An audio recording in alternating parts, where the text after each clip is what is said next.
Hello students, इस video में हम डिस्कशन करेंगे अपने पॉलिटी के इस सीरीज को आगे बढ़ाते हुए हम देखेंगे कि पार्ट 1 ऑफ द कॉन्स्टिट्यूशन जो है हमारा यूनियन एंड इट्स टेरिटरीज, इसके अंदर किस तरीके से बताया गया है कि इंडिया के जो स्टेट्स हैं वो किस तरीके से बनाए गए, किस तरीके से उनको रीऑर्गेनाइज किया गया। ब्रिटिशर्स के जाने के बाद इनको किस तरीके से रीऑर्गेनाइज किया गया, कैसे रखा गया या सेटल किया गया। बहुत सारे डिस्प्यूट्स भी हुए। तो जो हमारे फ्रेमर्स थे वो किस तरीके से चाहते थे और बाद में किस तरीके से सिचुएशन के अकॉर्डिंगली इसको हम लोगों ने या फिर उनके द्वारा इसको रखा गया है। आज के टाइम पे इंडिया के जो स्टेट्स हैं वो किस तरीके से है, कौन कौन से राज्य हैं, कहां कहां पर है, किस तरीके से है, ये सारी बातें करेंगे इस डिस्कशन के अंदर, इस लेक्चर के अंदर। तो let's begin with this part 1 of the constitution, जो कि है यूनियन एंड इट्स टेरिटरीज। तो यूनियन एंड इट्स टेरिटरीज जो पार्ट 1 हमारे कॉन्स्टिट्यूशन का है, ये आर्टिकल नंबर 1 से लेकर के आर्टिकल नंबर 4 के बीच में बताया गया है कि यूनियन एंड टेरिटरीज का हिसाब किताब किस तरीके से है। तो जो हमारा आर्टिकल 1 है, हमारे संविधान का जो आर्टिकल नंबर 1 है, वो कहता है कि India that is Bharat is a union of states rather than federation of state. यहां पर यह बताया गया है कि जो भारत है वो राज्यों का संघ है, ना कि एक महासंघ, ना कि एक फेडरेशन। तो यहां पर इस बात को समझने की कोशिश करते हैं कि क्या होता है यूनियन ऑफ स्टेट और क्या होता है फेडरेशन ऑफ द स्टेट। तो जैसा कि अमेरिका का हिसाब अगर हम देखें तो अमेरिका जो है वो एक फेडरेशन है, प्योरली फेडरल स्ट्रक्चर है। अमेरिका के अंदर जो 51 राज्य हैं वो अमेरिका के अंदर हैं, लेकिन उन राज्यों के अंदर वो जो रिलेशन है वो इस तरीके से आप समझ सकते हैं, एज अ बिजनेस पार्टनर समझ सकते हैं, एज अ फ्रेंड समझ सकते हैं, जिसके अंदर जो सेंट्रल गवर्नमेंट है वो अपनी मर्जी से कोई भी बदलाव नहीं कर सकती है और वो सारे के सारे जो 50-51 राज्य हैं अमेरिका के, वो अपनी मर्जी से जुड़े हुए हैं, टर्म्स एंड कंडीशन के साथ जुड़े हुए हैं और सभी राज्य अपनी मर्जी के मालिक हैं। वहां का जो हर राज्य का जो राष्ट्रपति है वो पैरेलल है जो बिडेन के अमेरिका के राष्ट्रपति के बराबर का औहदा रखता है। वहां का राष्ट्रपति, हर राज्य के अंदर उनका अपना संविधान है, हर राज्य का अपना झंडा है।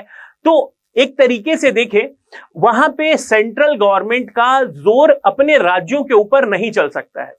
जबकि अगर हम इंडिया के स्टेट्स की बात करें तो यहां पर यूनियन ऑफ स्टेट्स है। जो हमारे फ्रेमर्स थे, जो बी आर अम्बेडकर थे, उन्होंने इंडिया को फेडरल स्ट्रक्चर तो दिया है, कहने का मतलब राज्यों को शक्ति तो दी है, लेकिन किसी भी राज्य को फेडरल स्ट्रक्चर नहीं प्रोवाइड किया गया है। उनका कहना यह था, उनका दलील यह था कि इंडिया जो है एक यूनियन है, एक संघ है राज्यों का। इसको हम ऐसे समझ सकते हैं कि किसी भी राज्य हर एक राज्य जो भारत के अंदर है वो किसी भी टर्म्स एंड कंडीशन से भारत में नहीं जुड़ा है। और इसको अगर हम सरल भाषा में समझने की कोशिश करें तो जो भारतीय राज्य हैं वो एक परिवार की तरीके से हैं। एक फैमिली पर्सन जो होता है, एक फैमिली होती है, फैमिली के अंदर अलग अलग लोग होते हैं, जैसे एक दादाजी हो गए, एक बेटा हो गया, बेटे के बच्चे हो गए। तो कहने का मतलब जितने भी लोग हैं वो सभी के सभी उस परिवार का हिस्सा है और कोई भी कितना भी जोर लगा ले परिवार से अलग नहीं हो सकता है। भारत का कोई भी राज्य है, भारत के आज के समय में भारत में 28 राज्य और 8 केंद्र शासित प्रदेश हैं और ये कोई सा भी राज्य चाह करके भी भारत से अलग नहीं हो सकता है। जबकि अमेरिका के अंदर जो राज्य हैं वो जिस दिन चाहे वो अमेरिका से अलग हो सकते हैं, क्योंकि वहां पर प्योरली फेडरल स्ट्रक्चर प्रोवाइड किया गया है। इंडिया को हिसाब इस तरीके से बनाया गया है कि चाहे कितना भी मनमुटाव क्यों ना आ जाए, इंडिया से अलग नहीं हो सकता है। एग्जाम्पल के तौर पे आप देख सकते हैं, नागालैंड हो सकता है, जम्मू एंड कश्मीर हो सकता है, पंजाब के अंदर खालिस्तान की डिमांड होती है। तो कहने का मतलब कितना भी मनमुटाव क्यों ना हो, ये राज्य यहां से अलग नहीं हो सकते हैं। जैसे कि एक परिवार होता है, एक फैमिली होता है, तो फैमिली के अंदर कितना भी मनमुटाव क्यों ना आ जाए, रिलेशन कभी चेंज नहीं हो सकता। वैसे ही भारत के जो राज्य हैं यहां से कभी अलग नहीं हो सकते, निकल नहीं सकते हैं। तो आपको समझ में आया होगा कि यूनियन ऑफ इट्स स्टेट्स क्यों बोला गया है, इंडिया को यूनियन क्यों बोला गया है। तो name and the territory of the union जो है ये बताया गया है आपके आर्टिकल 1 के अंदर, और इंडिया को बताया गया है India that is Bharat, India जो कि क्या है, भारत भी है। तो ऐसा था कि जो नाम है, नाम को लेकर के काफी विवाद हो रहा था संसद के अंदर या फिर संविधान सभा के अंदर। बहुत सारे लोग जो थे वो या फिर आप ऐसे समझ सकते हैं कि जो मेजॉरिटी थी वो बट गई थी दो खेमे में। एक खेमा जो चाहता था कि ट्रेडिशनल नाम रहे, जो हमारा पौराणिक नाम है, जो हमारा पुराना नाम है, हम उसी को कन्वे करें, और आधा खेमा जो था संविधान सभा का वो ये चाहता था कि ट्रेंडी नाम हो, नया नाम हो, जिससे दुनिया इसको जानती है भारत को। तो जो B.R. अम्बेडकर थे उन्होंने इसको नाम क्या दिया, इंडिया जो कि भारत भी है। तो इंडिया भी है और भारत, ये दोनों नाम जो हैं ये भारत के हैं। और shall be the union of states rather than the federation, shall be the union of states rather than the federation of states. तो इन्होंने ये बोला कि पहली चीज तो ये है कि इंडिया जो है वो ही भारत है, और भारत जो है ये राज्यों का संघ है, ये फेडरेशन नहीं है। तो जैसा कि हमने थोड़ी देर पहले डिस्कशन किया कि यूनियन जो है वो एक फैमिली की तरीके से है, और फेडरेशन जो होता है वो एक फ्रेंड सर्किल के तरीके से होता है। तो फेडरेशन से आप क्विट कर सकते हैं, लेकिन यूनियन से आप क्विट नहीं कर सकते हैं, आपको इसी का हिस्सा रहना पड़ेगा, क्योंकि यहां पर ज्वाइन करने से पहले कोई भी शर्त नहीं रखी गई थी।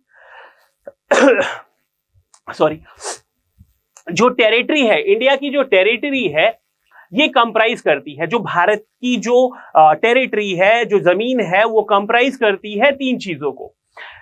टेरिटरी ऑफ द स्टेट्स कहने का मतलब भारत के अंदर जो भी राज्य हैं, भारत के अंदर जो भी राज्य हैं वो भारत की टेरिटरी में आते हैं।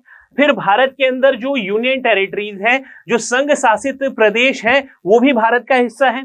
और जो हमारे फ्रेमर्स थे वो देखिए कितने दूरदर्शी विचार उनका कह सकते हैं, किस तरीके से उन्होंने संविधान को बनाया है। आर्टिकल 1 में ही उन्होंने बताया कि जो भारत की टेरिटरी है उसके अंदर जो भारत के राज्य हैं वो तो भारत का हिस्सा है, भारत के अंदर जो केंद्र शासित प्रदेश है वो भारत का हिस्सा है, लेकिन निकट भविष्य में अगर भारत ने किसी दूसरे राज्य के ऊपर अपना कंट्रोल बनाया तो वो भी भारत का ही हिस्सा होगा। तो यहां पर देखिए ये बात लिखी हुई है कि other territories as may be acquired. तो भविष्य में अगर भारत जो है किसी भी नए राज्य को एक्वायर करेगा तो वो जो हिस्सा होगा वो भी भारत का ही हिस्सा होगा। तो आज के समय में जो भारत का हिस्सा कितना है, 32,87,263 किलोमीटर स्क्वायर। तो जैसा कि आप समझ सकते हैं कि जब भारत आजाद हुआ था तो उस समय बहुत सारे हिस्से जो है वो भारत का हिस्सा नहीं थे, जैसे दादर नागर हवेली हो गया, पुडुचेरी हो गया, गोवा हो गया, फिर उसके बाद सिक्किम हो गया। तो ये जो हिस्से हैं ये क्या हुए, बाद में भारत का हिस्सा बने हैं। तो बाद में ये इंडिया का जो है टेरिटरी बन चुके हैं। कहने का मतलब जो हमारे फ्रेमर्स थे इन्होंने हमेशा हमारा जो एरिया है वो एक्सपेंड होता रहे, बढ़ता रहे, इस विचार से टेरिटरी को डिफाइन किया है। तो इंडियन टेरिटरी के अंदर स्टेट्स आएंगे, यूनियन टेरिटरीज आएंगे, और वो सारे राज्य जो भविष्य में भारत का हिस्सा कभी बनेंगे वो भी भारत का हिस्सा हैं। अब यहां पर जो है ये जो प्रोविजन है ये दो बातों को बताता है हमको। ये जो प्रोविजन है कि India that is Bharat is a union of states rather than the federation of states या फिर फेडरेशन ऑफ द स्टेट्स, तो ये हमको दो बातों को बताता है। पहला तो हमको ये बताता है कि भारत का नाम क्या है, तो भारत का नाम जो है इंडिया भी है और भारत भी है। दूसरी बात जो बताई गई है वो बताई गई है कि भारत के अंदर गवर्नेंस कैसा होगा, भारत की जो पॉलिटी है वो किस प्रकार की पॉलिटी होगी, इस बारे में बताता है ये जो पॉइंट है article number 1, India that is Bharat is a union of states rather than the federation of state. अब यहां पे देखते हैं कि किस तरीके से पॉलिटी को बताया गया है, पॉलिटी को किस तरीके से डिस्कस किया गया है। तो आर्टिकल 1 में the country is described as the union although its constitution is federal. यहां पे बात को बिल्कुल ध्यान से समझिएगा कि भारत के अंदर सभी के सभी राज्य एक है, यूनियन का हिस्सा है, लेकिन सभी राज्यों को क्या दिया गया है, फेडरल स्ट्रक्चर दिया गया है। इसको ऐसे समझ सकते हैं जैसे कि अगर हम एक फैमिली के अंदर रहते हैं तो फैमिली में क्या होता है, सभी के सभी एक परिवार का हिस्सा होते हैं, लेकिन जितने भी फैमिली मेंबर्स हैं उनको कहीं ना कहीं कुछ ना कुछ शक्ति प्रोवाइड की गई रहती है, और उस फैमिली का मेंबर होने के नाते उनके पास इतना अथॉरिटी होता है, इतना पावर होता है कि वो अपने हिसाब से काम को कर सके। इससे क्या होता है, जो पावर दिया जाता है जिसकी वजह से रिलेशन जो है हमेशा अच्छे रहते हैं केंद्र और राज्यों के बीच में। तो इंडिया के अंदर जो कॉन्स्टिट्यूशन है वो तो फेडरल है, मतलब राज्यों के पास अपनी शक्तियां हैं, लेकिन वो किस तरीके से हैं, तो वो एक यूनियन बनाते हैं, एक फैमिली स्ट्रक्चर को बनाते हैं, ना कि एक फेडरेशन को बनाएंगे, जैसा कि अमेरिका में होता है, ऑस्ट्रेलिया में होता है। बी.आर. अंबेडकर के मुताबिक यूनियन ऑफ स्टेट कहने का रीजन क्या है, ना कि फेडरेशन। बी.आर. अंबेडकर ने इसको फेडरेशन ना बोल के यूनियन क्यों बोला है, तो ऑलरेडी हम डिस्कस कर चुके हैं कि भारत जो है is not a result of any agreement. तो जब भारत के अंदर जो राज्य हैं, ये सारे के सारे राज्य किसी एग्रीमेंट के तौर पर भारत का हिस्सा नहीं बने थे, ये सभी के सभी भारत का हिस्सा बन गए थे, लेकिन कोई भी एग्रीमेंट नहीं हुआ था या कोई शर्त नहीं लगाई गई थी कि इसके अंदर हम आएंगे तो हमें ये चीजें चाहिए। दूसरी चीज ये है कि जैसा कि एक परिवार होता है और उस परिवार से कोई भी, अपने परिवार से आप अलग कभी नहीं हो सकते हैं, उसी तरीके से भारत के अंदर आज जितने भी राज्य हैं वो कभी भी भारत से अलग नहीं हो सकते हैं। They don't have any power to secede. तो यहां से कोई अलग नहीं हो सकता, इसीलिए बी.आर. अंबेडकर ने इसको क्या बोला है, यूनियन ऑफ स्टेट। जबकि अमेरिका क्या है, फेडरेशन है। अमेरिका के अंदर जो उनका कैलिफोर्निया राज्य है, जो टेक्सास राज्य है, जो सिएटल है, वो जब भी चाहे वो क्या कर सकता है, अमेरिका से अलग हो सकता है, लेकिन इंडिया का कोई भी राज्य भारत से अलग नहीं हो सकता है। The country is an integral whole and divided into different states. तो जैसा कि एक परिवार होता है, अगर आप पूरे परिवार को देखें तो वो पूरा हर एक मेंबर, जितने भी मेंबर हैं परिवार के, वो एक परिवार को रिप्रेजेंट करते हैं और उनके पास अपना अलग अलग एक आइडेंटिटी होता है। उसी तरीके से जितने भी राज्य हैं वो रिप्रेजेंट करते हैं एक भारत को, और हर राज्य के पास अपनी अपनी आइडेंटिटी है, अपनी अपनी आइडेंटिटी या फिर अपनी अपनी डाइवर्सिटी को रिप्रेजेंट करते हैं वो राज्य। जैसे कर्नाटका है तो वो कन्नड़ लोगों को रिप्रेजेंट कर रहा है, जो तमिलनाडु है वो तमिल लोगों को रिप्रेजेंट कर रहा है, जो केरल है वो मलयाली लोगों को रिप्रेजेंट करता है। तो ऐसे ही हम समझ सकते हैं।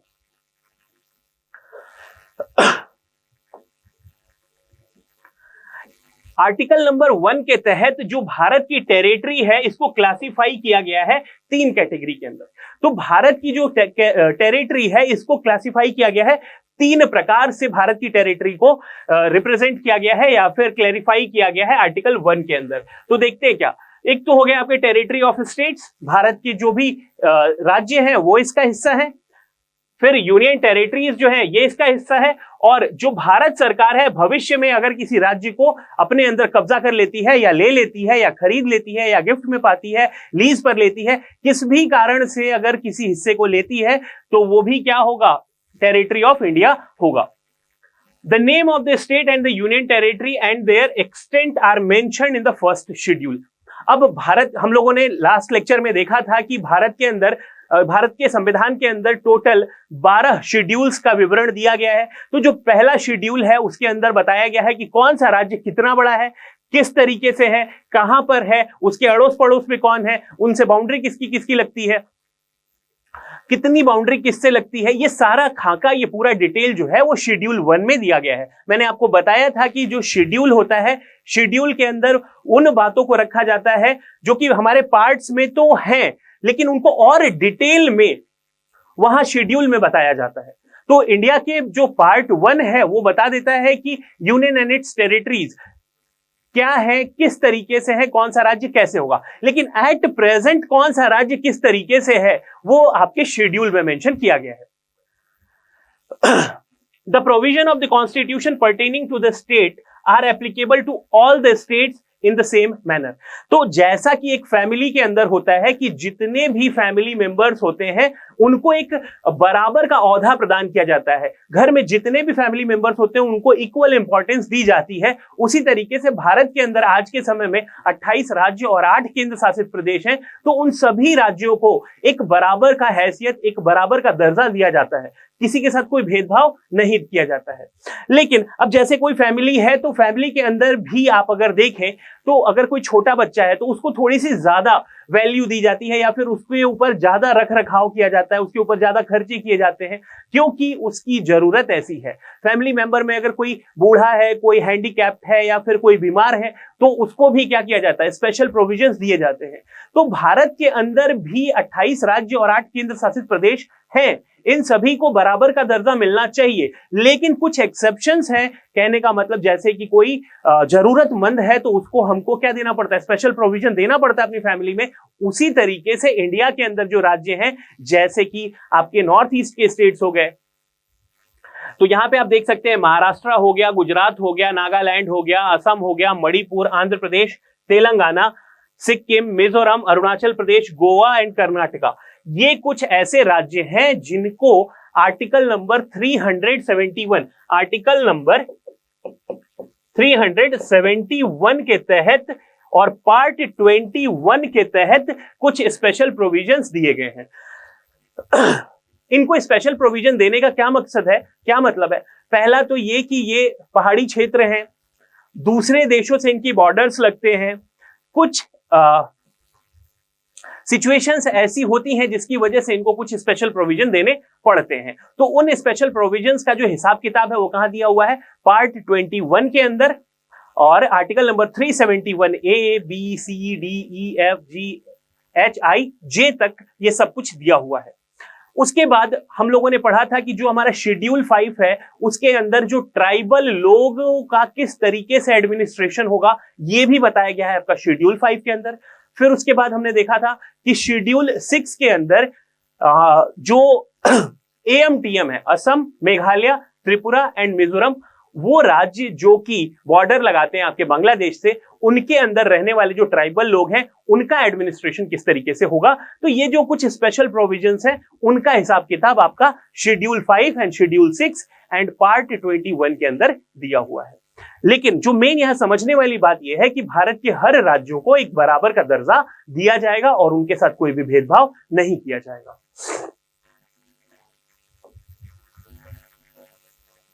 अब बात करते हैं कि टेरिटरी ऑफ इंडिया क्या होता है।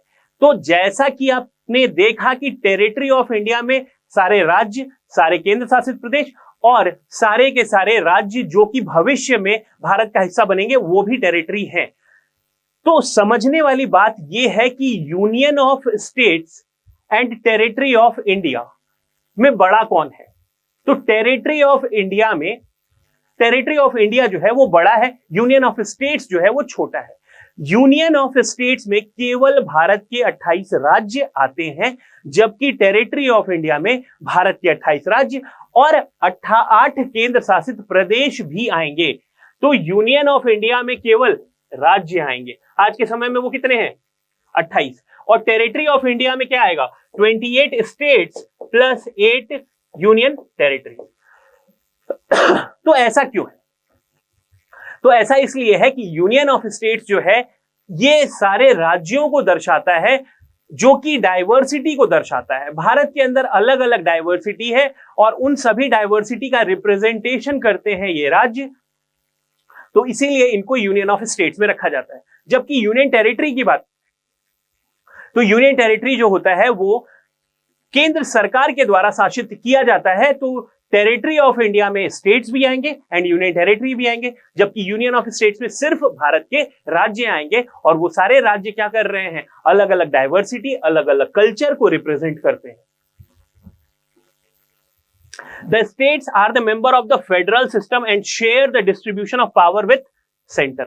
तो जैसा कि हमें पता है कि हर राज्य के अंदर राज्य सरकारें हैं और हम लोगों ने पढ़ा था कि भारत सरकार अधिनियम 1935 में ही हिसाब किताब बना दिया गया था कि केंद्र के पास जो शक्ति होगी अलग, राज्यों की शक्ति अलग और कॉन्करेंट लिस्ट में हिसाब किताब अलग। लास्ट लेक्चर में हमने देखा था कि जो शेड्यूल 7 है उसमें भी ये बताया गया था कि शक्तियों का विभाजन कर दिया जाएगा राज्य, केंद्र की सूची, राज्य सूची और समवर्ती सूची के अंदर। हम लोगों ने देखा था कि केंद्र की सूची में कितने मुद्दे हैं, पहले कितने थे, राज्य की सूची में कितने मुद्दे हैं और कितने मुद्दे थे, कॉन्करेंट लिस्ट के अंदर भी कितने मुद्दे थे और कितना लिया गया था। The union territory and the acquired territory on the other hand are directly administered by the central government।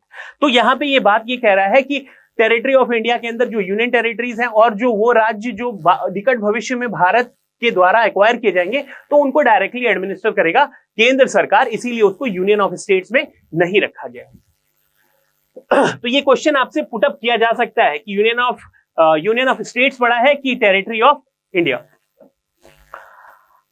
Bharat जो है, हमको पता है कि जब हमने प्रियम्बल पढ़ा था तो क्या था, हमने पढ़ा था पहला ही शब्द भारत क्या है, एक सॉवरेन स्टेट है, संपूर्ण प्रभुत्व संपन्न राज्य है और इसके ऊपर किसी का कोई दबाव नहीं चलता है। तो India can acquire the foreign territories according to the modes of international laws, cession, treaty, purchase, gift, lease and plebiscites. तो कुल मिला के बात यह है कि भारत जो है कभी भी निकट भविष्य में किसी भी राज्य को या तो खरीद सकता है, या तो कब्जा कर सकता है, या तो लीज पर ले सकता है, या तो गिफ्ट के तौर पे पा सकता है। तो इसके ऊपर कोई मनाही नहीं है और उसके बाद वो सभी जो राज्य हमको मिलेंगे वो भारत का हिस्सा होंगे और भारत का हिस्सा होने के नाते वहां पर केंद्र सरकार का शासन इंप्लीमेंट होगा, मतलब भारत सरकार का शासन इंप्लीमेंट होगा। एग्जाम्पल के तौर पे बात करें तो बाद में आजादी के बाद हमने कई सारे राज्यों को लिया है, जैसे दादर एंड नागर हवेली जो कि आपकी गुजरात में है, फिर गोवा, फिर दमन दीव, पुडुचेरी, सिक्किम। तो ये सारे के सारे राज्य जो हैं ये बाद में भारत सरकार के द्वारा एक्वायर किए गए हैं।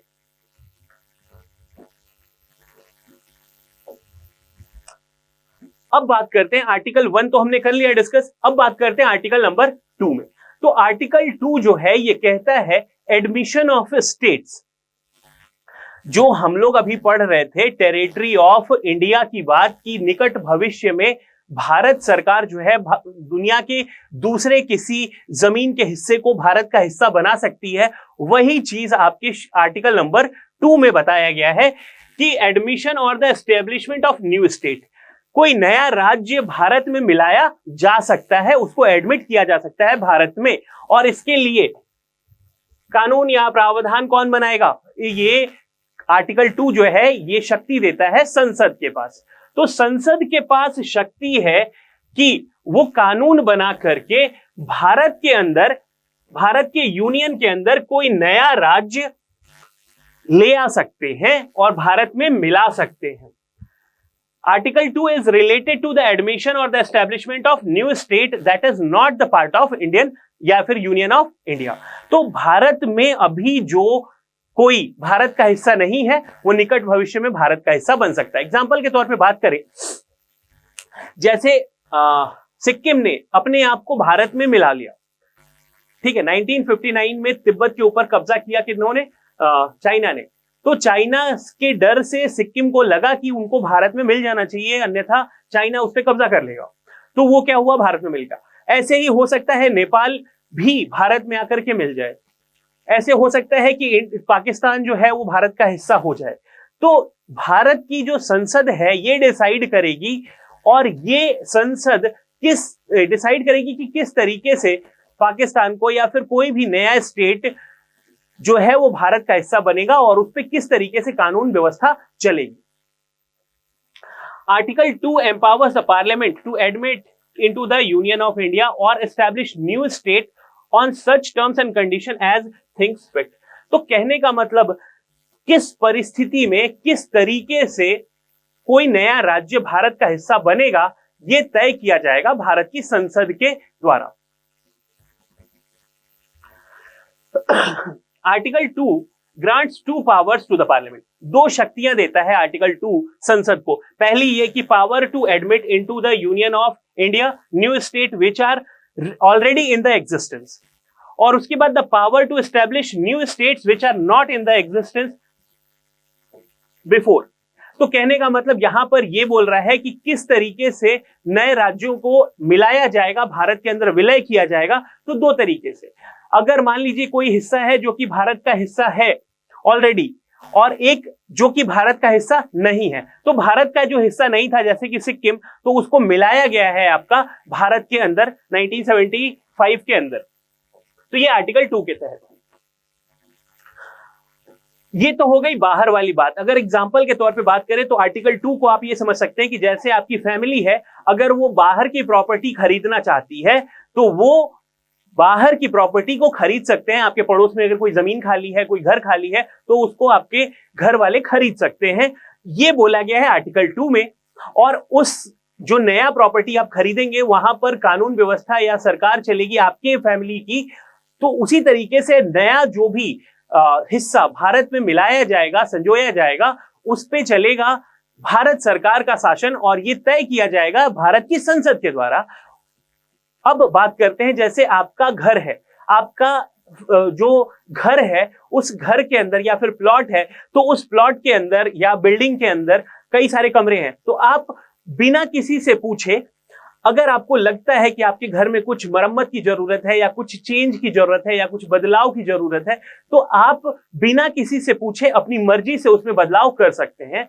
ठीक उसी तरीके से भारत के अंदर भारत के 28 राज्य जो हैं और 8 केंद्र शासित प्रदेश जो हैं, उनमें से किसी की अगर हमको बाउंड्री चेंज करने की जरूरत फील होती है, उनमें से किसी राज्य का नाम परिवर्तित करना हमें फील होता है, तो ये हम बिल्कुल कर सकते हैं। और इसके लिए हमें किसी भी प्रकार के संविधान संशोधन की आवश्यकता नहीं है। तो जैसा कि हम जानते हैं, रिसेंटली अभी जम्मू एंड कश्मीर को 31 अक्टूबर 2019 31 अक्टूबर 2019 को जम्मू एंड कश्मीर का नाम परिवर्तित कर दिया गया, उसकी बाउंड्री को तोड़ दिया गया और 2 केंद्र शासित प्रदेश में बना दिया गया। उससे पहले 2 जून 2014 को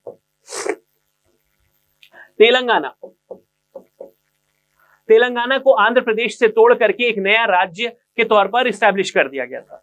उससे पहले छत्तीसगढ़ को, और फिर उसके बाद उत्तराखंड को, और उसके बाद झारखंड को, इन 3 राज्यों को भी तोड़ करके बना दिया गया था। छत्तीसगढ़ को मध्य प्रदेश से अलग किया गया 1 नवंबर 2000 में। फिर उसके बाद 9 नवंबर सन 2000 को उत्तर प्रदेश से अलग किया गया, किसको, उत्तराखंड को। और फिर 15 नवंबर सन 2000 को अलग किया गया झारखंड को बिहार से। तो कहने का मतलब यहां पर भारत की जो संसद है वो जब चाहे तब किसी भी राज्य की बाउंड्री का नाम परिवर्तित कर सकती है, उसकी बाउंड्री को अल्टर कर सकती है, किसी राज्य के एरिया को बढ़ा सकती है, किसी राज्य के एरिया को घटा सकती है। तो अगर जम्मू एंड कश्मीर को तोड़ दिया गया, तो एक राज्य था उसके एरिया को क्या कर दिया गया, तोड़ दिया गया, अलग अलग कर दिया गया, नाम परिवर्तित कर दिया गया, लद्दाख को अलग यूनियन टेरिटरी बना दिया गया और जम्मू एंड कश्मीर को अलग यूनियन टेरिटरी बना दिया गया। तो नाम चेंज कर दिया गया, फिर उसके बाद बाउंड्री परिवर्तित कर दी गई। जैसे मध्य प्रदेश से छत्तीसगढ़ अलग कर दिया गया, तो मध्य प्रदेश का एरिया छोटा हो गया, छत्तीसगढ़ का नाम नया आ गया। तो ये सारा काम जो है ये केंद्र सरकार के द्वारा किया जाता है, पार्लियामेंट के द्वारा किया जाता है, राष्ट्रपति के परमिशन से।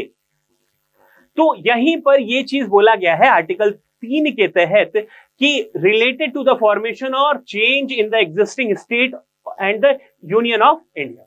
तो भारत के जो भी राज्य हैं उनका नाम परिवर्तित किया जा सकता है, उनका एरिया बदला जा सकता है, बढ़ाया जा सकता है, घटाया जा सकता है, कुछ भी किया जा सकता है, और इसके लिए हमें किसी की परमिशन लेने की आवश्यकता नहीं है। तो आर्टिकल 2 को अगर हम समझे तो हम बाहर के किसी राज्य को अपने भारत में मिला सकते हैं, और आर्टिकल 3 में बोला गया है कि हमारे जो राज्य है एग्जिस्टिंग, इसका हम बाउंड्री चेंज कर सकते हैं। हाँ, ध्यान रहे कि भारत का जो एरिया है 32,87,263 वर्ग किलोमीटर, इसमें कोई परिवर्तन नहीं आना चाहिए, इसमें कोई परिवर्तन नहीं आना चाहिए। इसके अंदर आपको कुछ भी चाहो कर सकते हैं। अब ये मान के चलिए कि ये आपका प्लॉट है, ये इस तरीके से कुछ कमरे हैं, तो आपके घर वाले चाहें तो इसके अंदर कुछ चेंज कर सकते हैं, इस तरीके से बना सकते हैं, लेकिन ये जो बाउंड्री है ये क्या रहेगी, ये सेम रहेगी।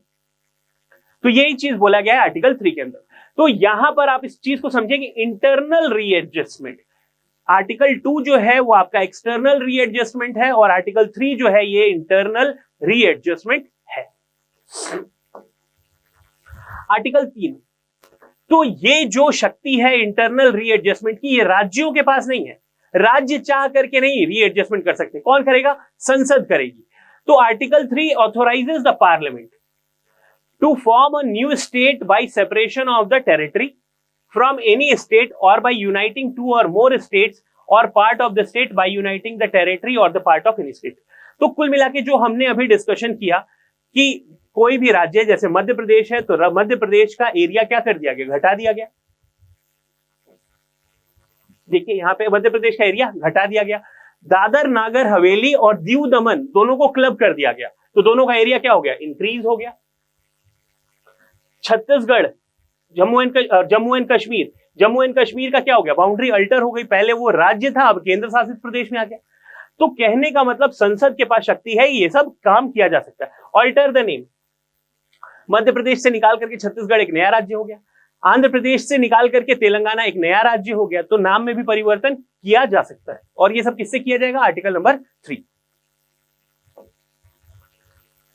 आर्टिकल 3 जो है ये दो कंडीशन को ले आता है। पहली चीज कि कोई भी बिल अगर प्रस्तुत हो रहा है नाम परिवर्तित करने के लिए या फिर बाउंड्री को परिवर्तित करने के लिए, तो राष्ट्रपति का पहले इसमें क्या होना चाहिए? ऑर्डर होना चाहिए। राष्ट्रपति जो है, पहले राष्ट्रपति को यह पता होना चाहिए और राष्ट्रपति का रिकमेंडेशन होना चाहिए कि ऐसा करो। तो राष्ट्रपति जब ऑर्डर करेगा आपके संसद को, तो संसद इस काम को आगे बढ़ाएगी। नाम में परिवर्तित करना चाहेगी तो नाम परिवर्तित करेगी, या एरिया बाउंड्री जो भी परिवर्तन करना है वो संसद करेगी। पहले राष्ट्रपति को ये संज्ञान होना चाहिए। उसके बाद साथ के साथ जो राष्ट्रपति है वो उस राज्य को भी ये संज्ञान भेजेगा कि भाई साहब आपके राज्य में परिवर्तन हो रहा है। तो जैसे तेलंगाना राज्य जब बनाना था तो आंध्र प्रदेश को ये बताया गया था कि आंध्र प्रदेश तोड़ करके तेलंगाना बनने जा रहा है। आंध्र प्रदेश की संसद ने इस चीज को डिनाई किया था कि तेलंगाना नहीं बनेगा, लेकिन संसद को ऐसा फील हुआ कि तेलंगाना बनना चाहिए, तो संसद ने तेलंगाना को बना दिया। आंध्र प्रदेश की जो संसद है उसके अगेंस्ट जाकर के, मतलब आंध्र प्रदेश की जो विधानसभा है उसके फैसले के अगेंस्ट जाकर के संसद ने क्या कर दिया? नया राज्य बना दिया। तो यहां पर जो राज्य सरकार है, राज्य सरकार को बस एक इंफॉर्मेशन दिया जाता है कि भाई साहब आपके राज्य के नाम में या फिर आपके राज्य के एरिया में कुछ परिवर्तन करने की कोशिश की जा रही है, और राज्य सरकार के जो भी रिकमेंडेशंस हैं वो मान्य होंगे या नहीं होंगे, ये कंपल्सरी नहीं होगा, कंपल्शन नहीं होगा कि उनकी बात को माना ही जाए। द प्रेसिडेंट ऑफ द और the parliament is not bound by the views of the state legislature. राज्य सरकार के किसी भी फैसले को लेकर के बाउंड नहीं है संसद।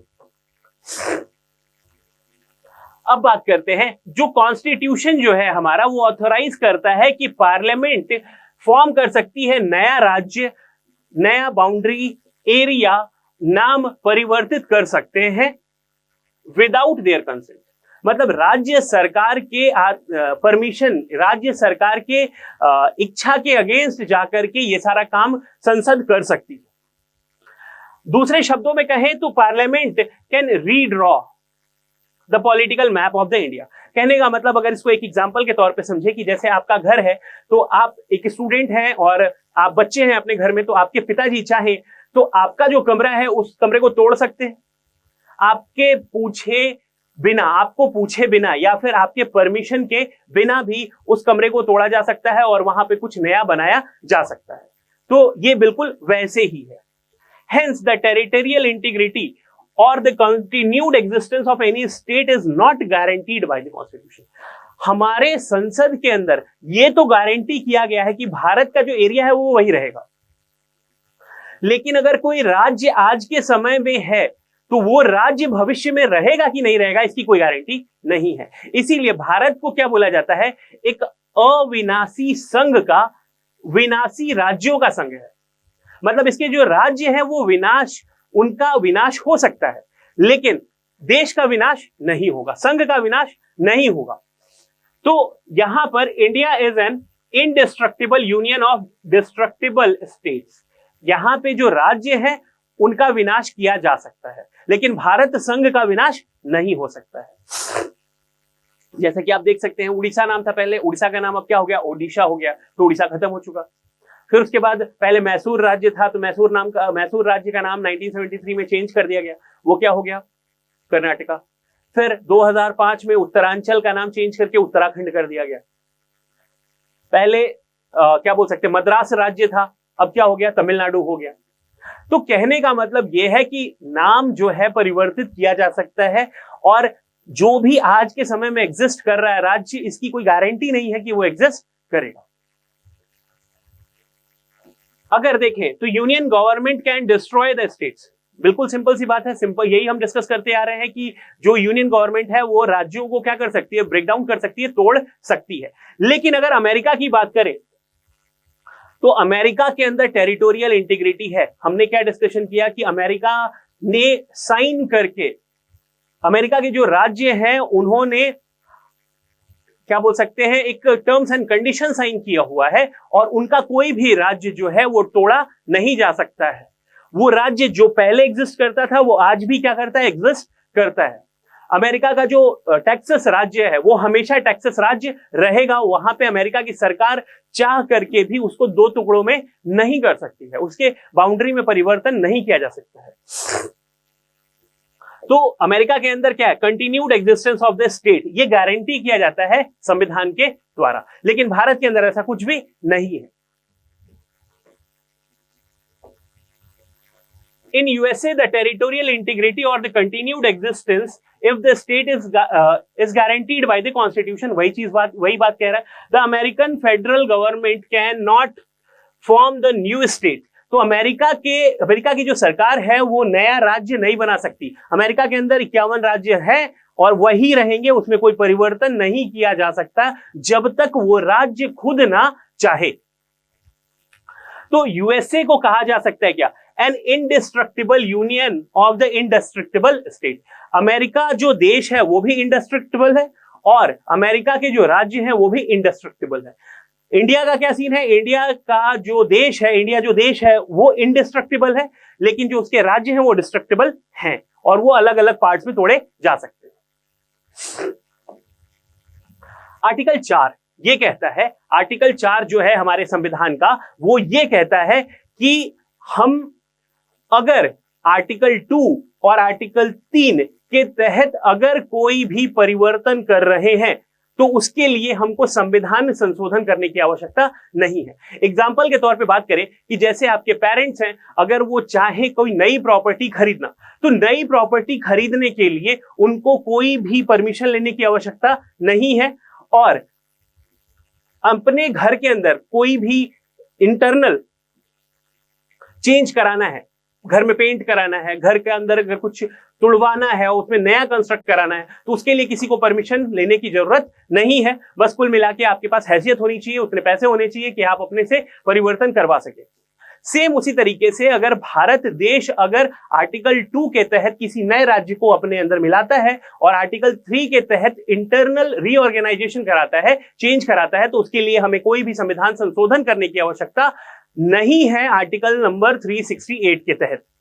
तो ये चीज कहता है article 4 says that the laws made under the article 2 and article 3 are not to be considered as the amendment of the constitution under article 368। तो हमको कोई भी संविधान संशोधन करने की आवश्यकता नहीं है। means that such laws can be passed by the simple majority and by the ordinary legislature procedure। तो यहां पर आर्टिकल 4 में यह बोला जा रहा है कि अगर हमको जरूरत फील होगी तो हम एक सिंपल मेजॉरिटी के तहत संसद के अंदर सिंपल मेजॉरिटी से अगर पास हो जाएगा तो आर्टिकल 2 और आर्टिकल 3 के तहत बदलाव कर लेंगे। संविधान संशोधन करने की कोई आवश्यकता नहीं है। तो आर्टिकल 1 हमें समझ में आया, आर्टिकल 2 हमने देखा, आर्टिकल 3 देखा और आर्टिकल 4 देखा। तो आई होप आपको चीजें अच्छी लग रही होंगी। Thanks for watching the video. जय हिंद। अगर आप चाहते हैं अपने कैरियर को एक नई दिशा देना और सुनहरे भविष्य को साकार करना, तो जुड़िए कंपटीशन कम्युनिटी के साथ। आज ही हमारे वेबसाइट के कैरियर पेज पर विजिट करें अथवा डिस्क्रिप्शन बॉक्स पर दिए गए लिंक पर क्लिक करें। हमेशा आपके साथ टीम कोको।